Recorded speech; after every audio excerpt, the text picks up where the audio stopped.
Hoje eu vou conversar com um campeão olímpico. Ele é medalha de bronze nos 200 metros rasos nos Jogos Olímpicos de Seul, medalha de bronze no revezamento 4x100 em Atlanta e recordista sul-americano nos 100 metros rasos. Um dos maiores nomes do atletismo brasileiro de todos os tempos, Robson Caetano. Prazer ter você aqui. Satisfação toda minha, Ricardo. Para a gente começar o nosso papo, vamos aqui assistir um vídeo. E aí a gente começa a desenrolar nossa conversa. Show de bola, vamos nessa.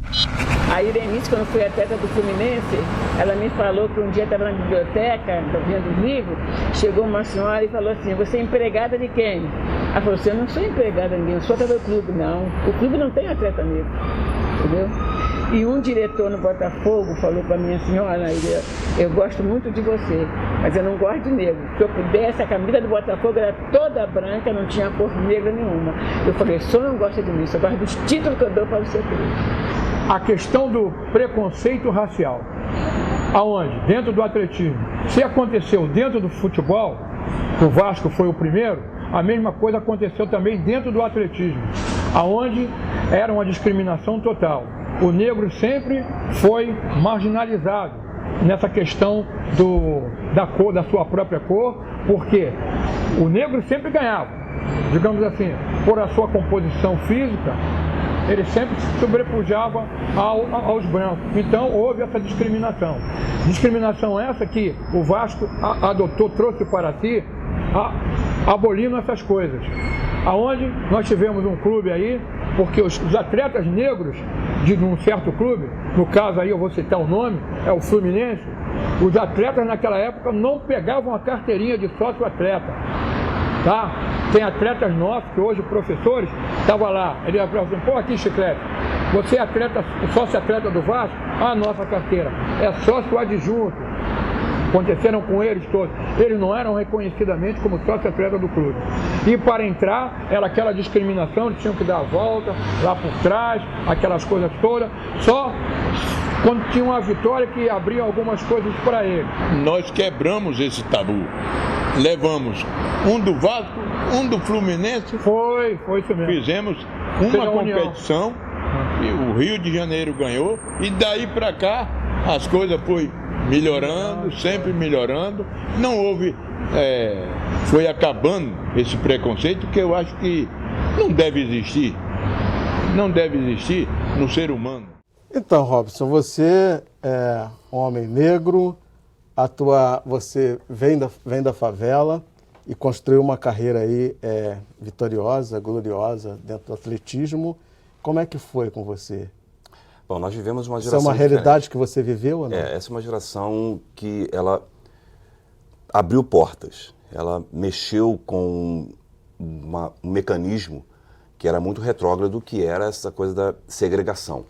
Ou seja, eles precisavam romper com algumas regras, e romperam com algumas regras, para mostrar, inclusive, que eram capazes de ser possuidores de uma carteirinha de sócio-atleta. Nós viemos de uma geração diferente. A geração da década de 1970, final da década de 1970, início da década de 1980, foi uma geração que recebeu de presente tudo isso que esses pioneiros, a Ida dos Santos e outros, conseguiram dentro do esporte. Inclusive, claro, ela cita o Botafogo e a tua carreira começou no Botafogo, né? Começou no Botafogo. E para a felicidade do botafoguense que não gostava de preto e que queria, se pudesse, abolir a cor negra do uniforme do Botafogo, tem uma camisa toda branca do Botafogo que ele poderia ter conseguido para ele. Mas o importante nessa questão, que é muito séria, é que hoje ainda nós vivemos ainda algum resquício disso, tá? Por conta de uma educação que é muito pobre. Ela é pobre para o negro brasileiro. E ela é pobre no sentido de mostrar ao negro brasileiro a sua verdadeira origem. Mostrar ao negro brasileiro que ele pode sentir orgulho daquilo que ele conquistou graças a esses pioneiros. Eu vou citar aqui um documentário que é o American Pride, se eu não me engano, que fala sobre os negros que estiveram em Berlim em 1936. Que nós não tivemos apenas o Jesse Owens em 1936 durante os Jogos Olímpicos, nós tivemos outros negros lá também. E tivemos a sorte de ter um atleta ou outro brasileiro competindo. Mas a grande verdade é que a raça negra, de alguma forma, ela causa um certo temor em algumas questões que utilizam a inteligência e um pouco da força, né? Nós não somos apenas força. Por isso é que algumas pessoas acabam tendo um pouco de receio de encarar uma realidade que é muito, muito atual, que é então, de sucesso do negro. Você fala em realidade atual, hoje a gente tem, né, pipocando aí no futebol, né, vários casos de racismo, e no atletismo é diferente ou é com a mesma intensidade, não tem muita visibilidade? O que é? Funciona diferente porque no atletismo você tem uma questão que é do garoto que não conseguiu se inserir num esporte como o futebol, que é o sonho e sempre foi o sonho de todo menino nascido numa comunidade, numa favela. Era o seu sonho? Era o meu sonho, jogar futebol, andar com cordãozão, pegar as minas e ter o carrão. E eu ouvi uma frase, eu falo isso sempre nas minhas palestras, eu ouvi uma frase que mudou esse meu conceito. A frase que eu ouvi foi: você é olímpico. E o olímpico, ele abrange um universo muito maior que apenas do futebol. Tanto que eu consegui tudo isso sem ter feito, claro, que é de uma proporção bem menor, mas a satisfação da conquista por conta de um esporte como o atletismo, ela é muito grande.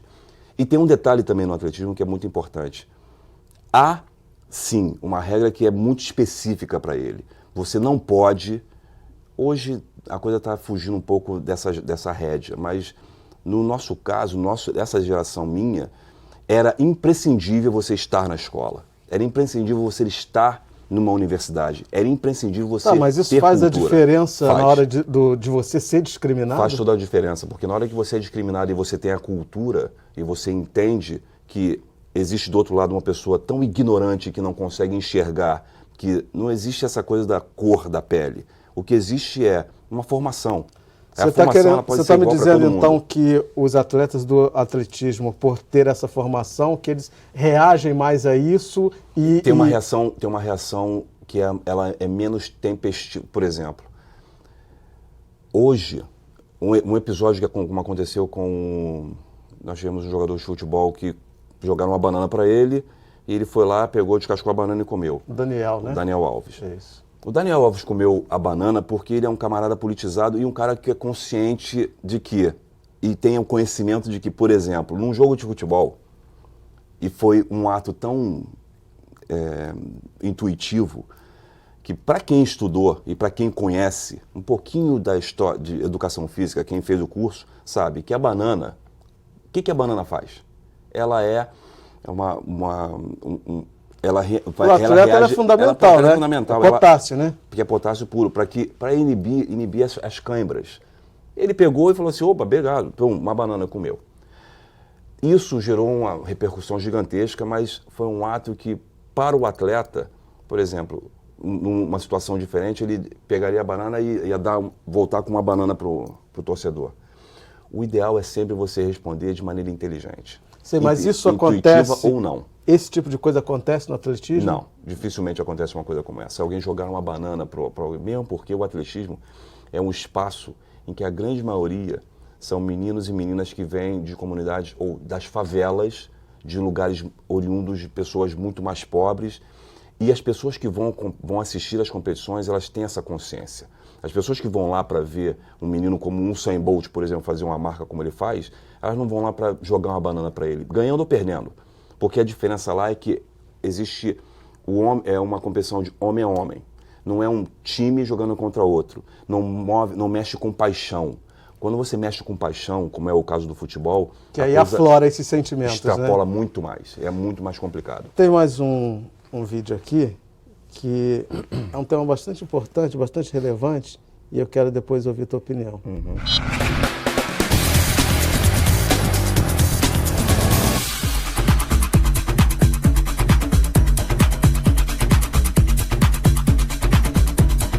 atleta brasileiro hoje, né? Na minha opinião, o atleta brasileiro, principalmente no atletismo, é herói. Não é todo mundo que consegue patrocínio. É difícil porque para você conseguir estar dentro de uma equipe é complicado. Você tem que estar bem, tem que estar vencendo seus próprios limites, tem que estar correndo com dor. Se você está com dor ou não, você tem que estar ali sempre correndo. Se o Brasil tivesse hoje o investimento que tem nos Estados Unidos, que tem na Europa, sem dúvida era a maior potência do mundo por causa da mistura de raça. Você tem atletas para fazer qualquer tipo de modalidade. E para nós termos resultados, você tem que ter um plano esportivo a longo prazo. Quer dizer, o esporte no Brasil vai ser assim, pronto, não interessa quem seja o presidente, o governador ou o prefeito. É isso que nós precisamos, porque você só tem resultado em preparar um atleta olímpico, por exemplo, no atletismo. Se você pegar um garoto com 15 anos, você vai levar 10 anos para transformar ele num campeão olímpico. Fui para uma Olimpíada treinando numa pista uma pista muito ruim, as condições não eram as melhores. Nós tínhamos um apoio da Confederação. A Confederação entrou para apoiar um projeto que era a medalha olímpica em 88, que foi a medalha de Seul, nos 200 metros, e isso ajudou bastante. Mas nem todo mundo tem essa sorte, nem todo mundo tem a sorte de encontrar um apoio ou ter um parceiro. No nosso caso, o nosso grande parceiro foi a Caixa Econômica Federal, que entrou de cabeça nesse projeto, e tanto eu quanto o Cavaleiros conseguimos trazer a medalha de bronze no 200 metros para o Brasil.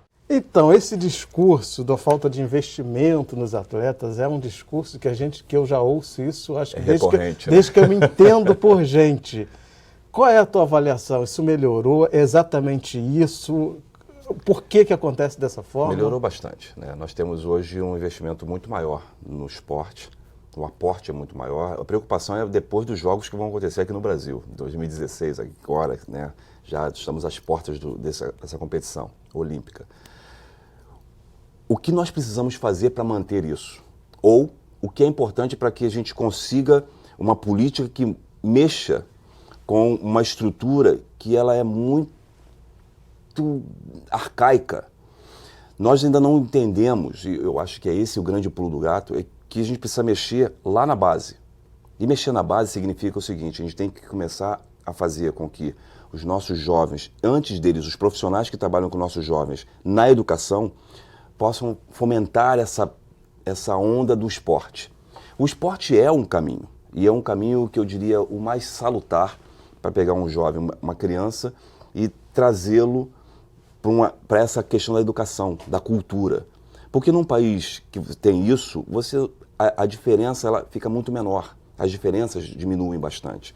E você acaba não tendo essa questão do preconceito ou do racismo tão exacerbada. É claro que hoje você tem, por exemplo, atletas que ganham pequenas fortunas, como no próprio atletismo. No nosso tempo, não. Mas a diferença é que hoje a gente está fazendo o seguinte: a gente está remunerando o sucesso que ainda não veio. E no nosso tempo, a gente tinha que fazer o sucesso para ser remunerado. Depois ser remunerado, exatamente. Né? É exatamente isso. Ok, Robson. Eu vou fazer um pequeno intervalo, mas já eu estou de volta. Continue com a gente.